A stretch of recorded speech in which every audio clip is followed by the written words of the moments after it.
রাজার ঘরে ছোট রানী এলো পদ্মাবতী। রাজার আরো 6টি রানীর ছিল না সন্তান, পদ্মাবতীর কোলালোতে মিলল সমাধান।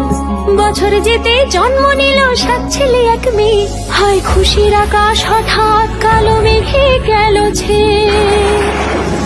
হিংসেতে যায় জ্বলে পুড়ে বাকি 6টি রানী, যুক্তি করে ঘটায় ওরা 7 কুমারের হানি। সুযোগ মতো 7 ছেলেকে মাটিতে দেয় পুঁতে, বাঁচে একা পারুল, ওরা পায় না তাকে ছুতে। ধাইমা বাজায় সেই মেয়েকে বড় করে তোলে, 7 ভাইকে পায় যে পারুল 7টে চাপা ফুলে। এত কিছুর পরেও রাজার বিপদ যে কাটে না, সূর্য নগরে সুখের সূর্য আর ওঠে না। হিংসা বিবাদ বিচ্ছেদ আর প্রেমের কাহিনীতে পারুল বোন কি পারবে 7 ভাই চম্পাকে জাগাতে।